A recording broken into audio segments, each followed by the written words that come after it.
Hey everyone, I'm Lauren Conlin, and today I have a very special guest. I am joined by none other than criminal defense attorney Arthur Aidala, who you've definitely seen in the news on TV. If you follow high profile cases, then you know Arthur has been at the center of it all. He's been in the middle of some of the most intense cases that I have ever seen. He's also been quoted as the quote, nice guy lawyer for all of the tabloid villains. He represents clients like Ghislaine Maxwell, Harvey Weinstein, Alan Dershowitz, Anthony Weiner, and Steve Bannon, just to name a few. I'm going to stop talking and I'm going to bring Arthur in right now because I'm very excited. I haven't spoken to him in a while and I have a lot of questions for him. So, Arthur, welcome. Well, let me just tell you, Lauren Conlin, that you're actually getting a little exclusive right now because I left the courthouse just a little while ago on Steve Bannon's case. And besides having a little chat on the courthouse steps, I have yet to speak to others. I have a bunch lined up for the rest of the day, but I chose to come to you first. Thank you so much. That's really nice. And congratulations. I saw that Steve did have to plead guilty, but he will be serving no jail time and you don't have to go to trial. So I guess that's a win, right? Well, he was charged with a serious felony. There's no jail time. There's no probation. There's no restitution. There's no forfeiture. There's no fine. There's no community service. Basically, he just has to not get rearrested, and they don't want him running a charity in New York for the next 3 years or so. And let me just explain to you kind of why we decided to go that route. And I don't think, Lauren Conlin, you're going to be surprised to hear my analysis that it's going to be very difficult for Steve Bannon, who is so closely identified with Donald Trump, to get a fair jury pool in Manhattan. You know Manhattan pretty well. And I think everyone was excited because Donald Trump did better in Manhattan in this election. I think he went from 13% of the vote to 17% of the vote. And Right. the jurors come from the voter logs, so we kind of know which way they're going to go. And some a reporter blurted out, like, don't you think jurors are able to put their personal political preferences aside when they serve jury duty? I said maybe under certain circumstances, but President Trump and Steve Bannon, people have very strong feelings about, and I really truly question whether jurors could put their political feelings aside. Right. And I guess the downfall here, I mean, in addition to everything that you just stated, is that now Steve Bannon he's once He's again a done. convicted felon, right? Yeah, but I mean, it is very interesting because I thought that would be a real stumbling block to try to achieve a disposition here. Like I thought that would be something that a human being would be really upset about. But to be very blunt about it, we now have a president who's got 34, felony convictions, and people I think saw how the system is being used for lawfare. And my last statement to the press corps outside the building today was, why don't we make this the last lawfare case? Let's move on and let's let this building, the criminal court building of New York, serve the purpose of what it was supposed to be served for, to find justice for people who get stabbed on the subways and have their cars robbed or be robbed at gunpoint or have was sexually assaulted. Why don't we focus on that as opposed to all of these lawfare kind of crimes where there's political vendettas being fought out in our criminal justice system? Yeah, I agree with that to a degree. I mean, multiple things can be true. I want to segue, but the last thing I want to ask you about Bannon here is, I mean, his comments after he pled guilty, they were a little combative. He was calling for investigations into AG Tish James, DA Bragg, which I don't really disagree with. But I mean, is that some kind of strategic move here, or is he just trying to get the last word? What's your take on that? I don't know the answer to that question. I kind of know how I feel about it. I mean, I would like um, the new United States Attorney or the Attorney General of the United States to maybe make a statement that she's not going to tolerate any type of these frivolous prosecutions, and that prosecutors throughout the country only be fighting crime for real crimes, not ones that they're trying to squeeze into, like President Trump's crime, which was a crime of first impression. No one had ever been charged the way he was charged before. So I would love to see a change of environment in the whole country about prosecutors, what crimes they choose to prosecute, and how they do so. And obviously, the Department of Justice just sent a big message by saying we are going to, for at least temporarily, set aside the charges against Mayor Eric Adams. We think that they're How too did you close. know I was going to go there? We're thinking it's too close to the election.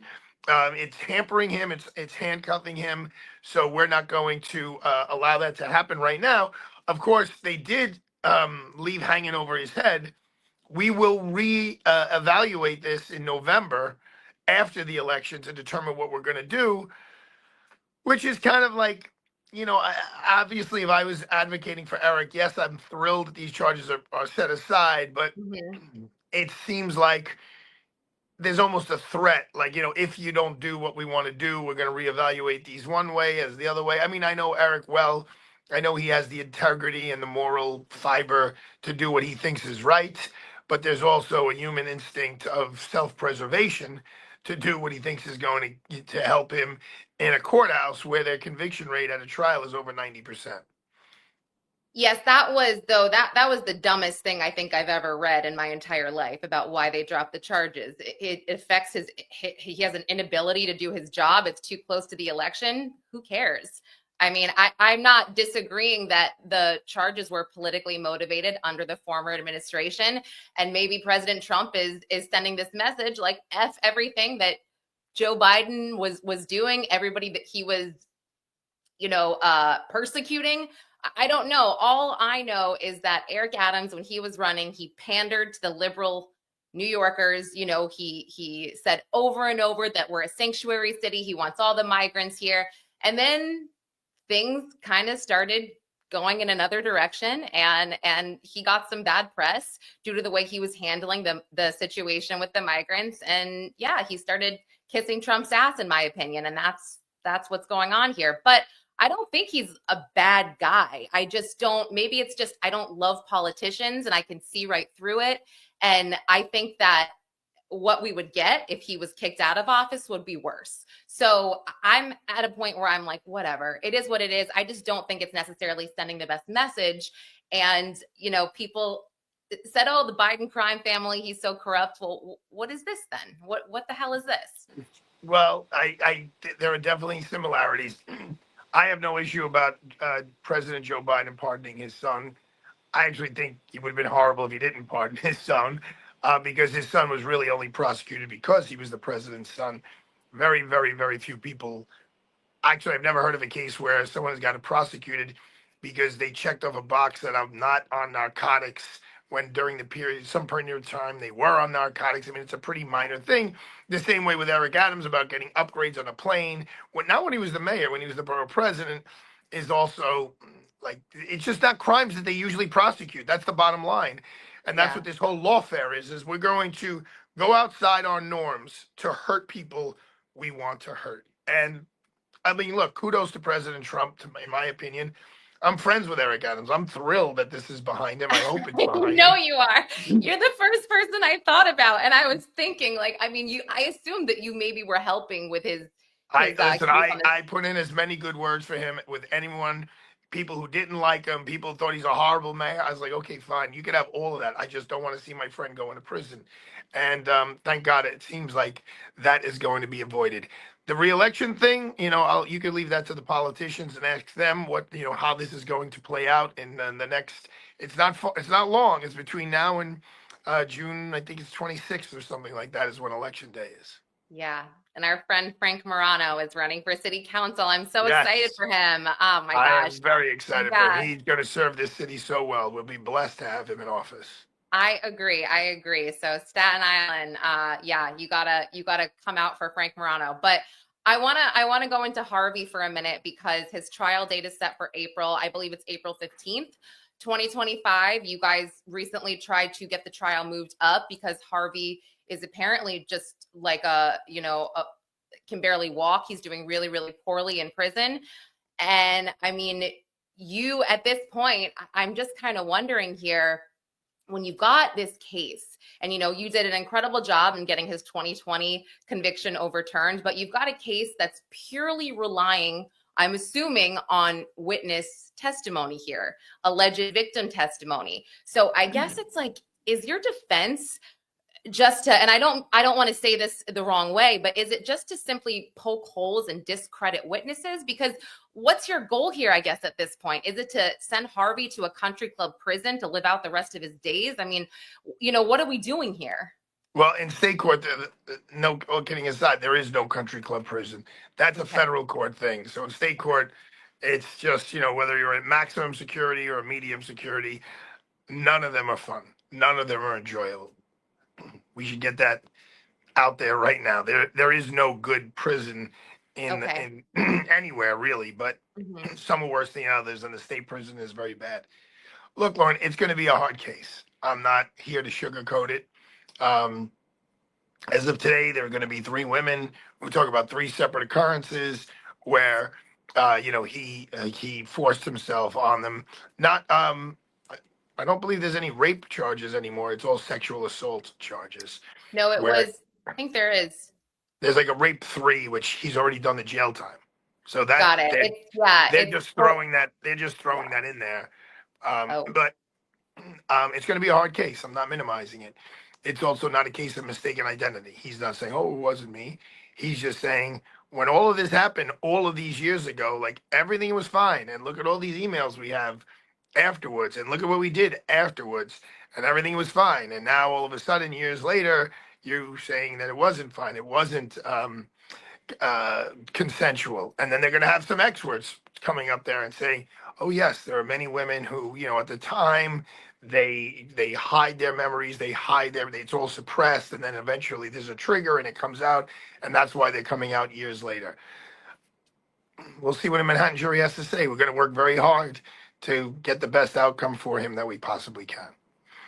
I, I mean, that's really interesting. So I mean, there are emails where these women are talking to him after I this. can't wait. I Like can't wait for you to meet my mother. My mother is gonna love you. I love your beautiful blue eyes. You look so handsome. I think Harvey's you. blue eyes, beautiful Yeah, blue eyes. yeah. I Okay, don't even think sorry. they're blue.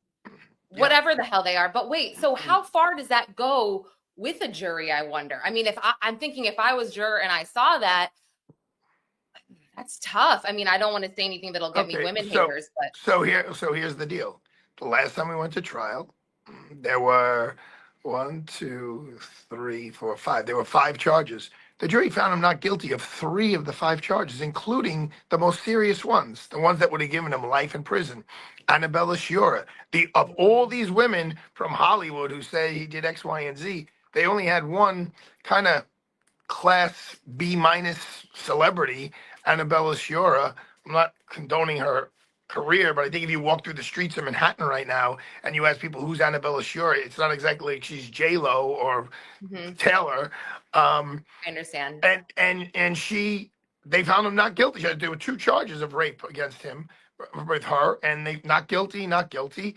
And then there was another charge with another woman who that was a rape charge, not guilty. So it was really only one person. I mean, he was found guilty of two, but one of them, the maximum prison sentence was 3 years, which he's already done. And then the other, so that's over with, really. So the only other person is the fact that there was a sexual assault, and but even in that case, there were a lot of things that supported him. And again, I'm not. This is doesn't mean Mhm. it was a win, but the jury was out for over a week. It's not like they Yeah. went in and they came out and they said, "Oh, he's definitely guilty." Like, they thought about a lot. So we're going to go in there and we're going to fight as hard as we can for Mr. Weinstein and for his family. He's got little kids still, and he has friends and family and supporters, and we'll see what happens. The biggest thing, Lauren, is we're in front of a much, much better judge. When I say that, he's just a Oh, much more fair individual than the judge at the first trial. That's why the case was reversed by the Court of Appeals. Is the judges of the Court of Appeals looked at the transcript and said Harvey Weinstein did not get a fair trial. This judge screwed up. It doesn't mean right. he's innocent or he's not guilty, or it just Mhm. means, yeah, we saw how the judge conducted the trial and it was not fair. I just think the text and the email thing is so interesting. Wow. I mean, I wish Well, that there'll I be was, there'll be experts yeah. explaining that all away and how women do this all the time and it's the way of them dealing with sexual trauma. So we'll see how we handle Yeah. that. Right. That's true. Battle of the experts. Really quick. What is rape 3? I don't think I'm familiar with that. It has to do with the fact that there's a lack of consent. Sometimes it's because of uh, it's really the no means no defense, and Yeah. you don't even Okay. really have to say no. It's like a man is supposed to understand from a woman's body language and her actions that she's not consenting, even if there's no force whatsoever. Okay. That's Yeah, interesting. exactly. Okay. Correct. Your reaction is an appropriate one. No, I'm just yeah, I'm a little confused just a Your bit, your but reaction is a very appropriate one. and I wanted to ask you this as well. The Manhattan DA's office asked the judge at one point during the publicity surrounding this trial to have you refrain from making statements that are intended to intimidate witnesses. Did you realize that you were doing this? Did you mean to do this? Were you just kind of defending your No, client? no, I didn't. I definitely didn't mean to intimidate a witness. I think the essence of my statements were if these women are going to come back to testify again, we have their prior testimony, and they'll be subject to cross examination on their prior testimony, which is a fact. I mean, I'm not making that. Yeah. I mean, that's. But apparently, they were a little upset. The DA's office was a little upset about that. It's very difficult when you do these press cases because they say they're not going to comment, but they have all these surrogates who comment on their behalf. And we're supposed to refrain, and it's hard because you have a human being here who's facing life in prison. So it's a balance. Yes, and there were also reports that you do some very harsh cross-examinations and you don't mean to re-victimize an alleged victim, but you are doing your job. And there were reports from the last trial that you left some women in tears. I mean, Yeah. that's got to be hard. I know you. You're a really nice guy. You're a nice, genuine person. You are. You really are. So I mean, it's a tough situation. I can't wait. Could your team just take that clip and just give it back to me? Like, so when you start, Yes. saying not nice things to me, I could send that Shut back up. to I you. don't do that. God. Oh, I apologize. Not this Listen, week the, the, anyway. No. the bottom line is, um, I was talking to someone today, Lauren, and I was a prosecutor for 4+ years in the Brooklyn District Attorney's Office. I'm very proud of that. It's when crime was through the roof. It was when Rudy Giuliani first came in as mayor. There were so many trials going on that I got experience I really didn't deserve because I was like one of I was the free guy. Like, all right, let's throw him in the courtroom. And as much pressure as there was representing or I'm not representing the government, the people of the state of New York. And yes, there was a family of the deceased behind me or a family of a rape victim behind me, and that there was a lot of pressure there. If there was a not guilty verdict, their deceased family member was not going to come back to life. The sexual trauma that woman sustained wasn't going to disappear. So, like, the harm had already happened, and you were just trying to give them some closure. When you're on the other side of the fence, when you're on that, it's like usually the harm hasn't happened to them, or a much worse harm is about to happen to them, which is you're going to go to jail for 8 years, 12 years, your whole life. The pressure is enormous. And look, within the bounds of ethics and morals and your own values, you just have to do the best job that you can. Some of that entails getting enough sleep so that you're just not bleary eyed, because it is such an overwhelming task to take someone's life, put it in your hands, and then know the laws, know how the judge is going to act, react, when to object, when not to object, whether you call your witness as your client as a witness or you don't. It's a tremendous undertaking that people sometimes minimize, but unless you've walked in our shoes and have done it, and you have the family members around you leaning on you, and it's a lot. It's a lot. Yeah, and as a reminder to everybody, everybody deserves their constitutional rights, even if we think they're pieces of shit and scumbags. I'm sorry to say. You know, And my I mean, mother's watching this, Lauren, with the language. yeah, it's fine. She's used to it. Okay. All No, right. but I speaking of pieces of shit, no, I'm just kidding. I wanna just quickly go to Ghislaine because I'm not sure. So Oh, she don't was say that. Diana loves Ghislaine from our office. listen. Don't. I mean, I love Ghislaine if she's gonna tell me the truth, and no, I'm just kidding.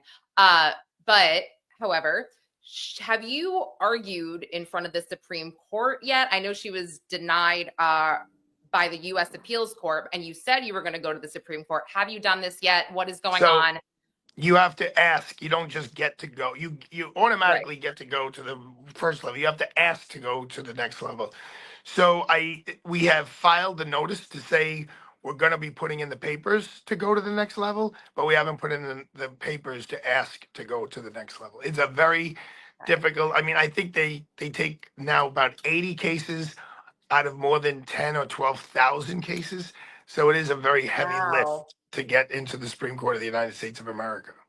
Wow. And you believe, and Ghislaine believes that, she was only prosecuted to satisfy the public outrage. Well, think about it, Lauren. Think about it. Think about it. Just use you've been doing this show for a while. You know the industry well. Jeffrey Epstein gets arrested. There's an indictment. There's discovery. Ghislaine Maxwell's name is nowhere in any of it. Never. She's not charged as a co-conspirator. She's not charged as Right. acting in concert. She's not in the paperwork that she was seen here, or she did that, or she made this phone call, or she nothing. It's zero, nothing, zilch. Yeah. Then he's dead. Now they've spent millions of dollars, hours and hours and hundreds of hours of all people's time. Now what Mm. do? You think they just walk away? All of a sudden, think about it, Lauren. All of these men abusing women, the only person ever prosecuted and put in jail is a woman. I've said this, Arthur. I've said so. Ghislaine Maxwell is serving 20 years for trafficking girls to a guy that's dead who actually wasn't convicted. I mean, it's confusing, but I feel like it's crazy that you have access to the woman that I believe has the power essentially to take down half the world. I really do. I know that Kash Patel has come out and said, "Oh yeah, I'm going to release the list. I'm going to let everybody know who was involved, blah, blah, blah." I don't think that's happening. I don't think that's ever going to happen. If it does, I'll eat my words. But I just feel like, I mean, you can't answer this, I'm sure, but do you feel, or do you get the sense that she was threatened somehow? I mean, how does this woman sit behind bars and not say anything? I don't know her that well. I've spoken to her on the phone more times like I can. I've always been face to face with her once when I went down and visited her. She is a very strong woman. She's a very tough woman who is facing 20 years in prison, and she's been in for a hunk of it already. I've never spoken to her about any list or about anything like that, but human nature. I'm speaking for myself, not for her. I think if Hmm? she had the keys to the jail cell, the way you're kind of insinuating that she does, I think she would have at least raised it with us about using the keys to the jail cell. Bullshit, bullshit, bullshit. She was. Are you kidding me? She was with him for the last 2 decades. Like we're not stupid, and you're not stupid. I know you have to say that. You're her lawyer, but I don't think that's. I think that's insane. I think that if she did not see with her own eyes who was coming in and out of New York, West Palm, St. Thomas, like, come on, Arthur. Well, Yeah. seeing people coming in and out is one thing. Seeing them committing a federal crime is something different. Okay. So all of this, if you read some of the documents, which I'm sure that you have, she foisted these women upon these men. So she was a part of that. So yes, I believe that she was present for these illegal crimes. Well, if I it, mean, then let me just ask you something. When you have prosecutors who are dying to get their names in the newspaper and get these heads on the mantelpiece, then if the evidence is so powerful, so strong about these men and the hoisted, how come no one was ever charged? because they don't have the names.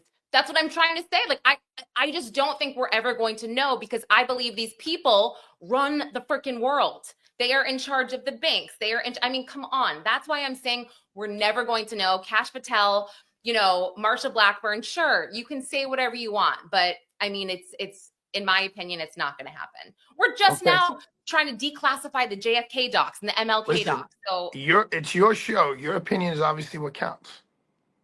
oh my God, that was like so condescending. Are you kidding? No, That was so, no, it's okay, not a little condescending at all. condescending. It's Okay, not well, condescending. It's let your, me and close. listen, this is my opinion. It's your opinion. Like, okay, did Jeffrey Epstein kill himself or was he killed? No, he was killed. He was Okay. absolutely killed. Okay. I mean, I don't know the answer to that question. I mean, Okay, I so don't know. I'm let me not, I don't have close an opinion on that. it I've never on this. studied it. Do Excuse you me? think do you think Ghislaine knows what happened, or does she have an idea of what happened to Jeffrey Epstein? I think she has an opinion, but I don't think she knows. I mean, I know she doesn't know. I know she has an opinion, but that she doesn't know. Can you share her opinion? I mean, I think it's pretty out there that she doesn't think that Jeffrey Epstein had the guts to kill himself. Um, I saw him 2 days before he died. I was in the prison. It's closed down. The Yeah. the Manhattan Correctional Center. I think it was called the Metropolitan Correctional Center, not the MDC, but the MCC. Hmm. And he actually looked good, and he was in there with a couple of paralegals. But he had just lost either his second or third attempted bail. And I think he was smart enough to know, based on public knowledge and public reports, that he probably was going to die in prison. And he had already done 18 months on and off in prison in Florida when he took the first plea. And this is a guy who lived a hedonistic life, had anything he wanted whenever he wanted, had no real family, no wife, no kids. I think he had a brother he was estranged from. So my only point is, unlike Harvey, who does have some strong, very strong family connections, lives for his children, and I think that's probably the only thing keeping him alive. Jeffrey Epstein didn't have that, so it's not so far fetched that he's going to be like, I'm going to die in the MDC. Like, this is how my life is going to end. No, no, no, no, no. I'm used to having what I want when I want on my private jet, on my private island, filet mignon, caviar, champagne. So I don't know. I mean, I don't know. I don't, as I said, Yeah. I don't have an opinion. I never went through the logs, who was there, who checked the books, who made sure. I mean, you know who paid the price for his suicide? Ghislaine Maxwell. When she was incarcerated, I mean, they absolutely abused her. There is no doubt about it that if you heard the way she was treated, even if you thought she was 100% guilty, Yeah. you would say that is so un-American to treat another human being that way. I thought she was at a, this was, I guess, before then, because now she's at a low security Tallahassee prison, right? Right, that's Yeah. correct. Yes, she's Okay. well. Everyone says MDC, like where your friend Luigi is now, where your friend Sean Combs is now, where the Alexander brothers are now. You know, that's the worst part. Like in the state system, being in Rikers, where Harvey is right now, that's the Harvey, worst part. that's way worse. Are you kidding? I mean, I have not experienced these prisons or jails, Thank but God. I'm thinking that, or from what I've read and heard from people that work there, that Rikers is 10 times worse than MDC. MDC is like a hotel compared to Rikers. And the other thing I was thinking, just wondering about Harvey, I was like, why you couldn't work out some kind of deal? Because I feel like I've heard all these things where prisoners at Rikers just take deals so they can get out of there because they're just so desperate. It's such a hellhole. I don't think I couldn't agree with you more. Do you think that Alvin Bragg is going to give Harvey Weinstein a deal? You're right. No, not even close. Not even close. You're so right. And the last thing, there was one more thing I wanted to ask you about Epstein, but now I kind of forget. I totally forget. Okay, so really quickly, just because I dug into some of your past cases, and one of them I just wanted to bring up that is so crazy, and you did it pro bono. You represented this woman back in 2009. Love I'm going to her. say Bridget Harris. Yes. Love her. Love Oh her. my gosh, this case is wild, you guys. Bridget Harris killed her father and cut Okay. off his penis. Look, Sorry, I know, but I know this is your show, and so I'm not telling you what to do. But please, can I give you my Can I give you my preference? please, sorry. Can we find another time and do no, I'm serious, and do like 15 or 20 minutes on Bridget Harris? On 'Cause it's Bridget, fascinating. yes, It's a that fascinating is fine. story, Okay, but I just wanted to ask and you, it's one I'm so proud of. you should be. So he got this woman that I just mentioned. What was it? second-degree manslaughter out in 3 years because her defense was true that her father sexually abused her. She cut off his thing. She threw it somewhere in Queens. I don't know. You're Whatever. giving the whole story up. I wanted to do the whole story. I just want to know, when's the last time you talked to her? Because I mean, there's a couple profiles on her. Yeah, in 2024. I mean, I don't exactly remember when. I mean, she's running a little food company, dealing with food that she makes herself. It's food based out of where she's from in Liberia, and I think she's got one of those trucks. So yeah, I helped her in a lot of ways, kind of set that up, and I did so proudly. That case and Billy Rapetti, the crane that fell in New York City and killed 7 people, and I got him fully acquitted. Those are the 2 cases. You know, those people are not household names, but those are the ones that I'm the most proud of. Oh, I want to make Bridget Harris a household name. I was like, oh my gosh, how do I not know about this case? I was shocked. Oh, I remembered what I was going to ask you about Jeffrey Epstein. I'm fascinated by his story about, I mean, going from a teacher at Dalton to owning this $50 million townhouse. Do you think he was Mossad? Is there anything that you can, I guess, attest to that was going on between Ghislaine's late father and Jeffrey Epstein with that? No? No, I just know that everyone questions, where did Jeffrey Epstein get all his money from? No one really seems to know how he made the fortune that he seemed to have, and private planes and islands and all that stuff, and obviously the townhouse. So we're not sure. No, we're not sure. Well, okay, Arthur, I've taken up enough of your time. I know you've had a really big day, and The pleasure's all mine. congratulations. You got the What's that? exclusive. I said I appreciate your time. I said, and you got the exclusive today. I did. Thank you so much. Everybody, I'll put all of Arthur's socials in the episode notes, his law firm information, and also the information on his radio show that he does every night at 6 p.m. called the Arthur Aidala Power Hour, which you can also get all over podcast apps. Arthur, thank you so much for joining me, and hopefully I'll see you soon, okay? Thank you. I'll see you next time. Okay, bye.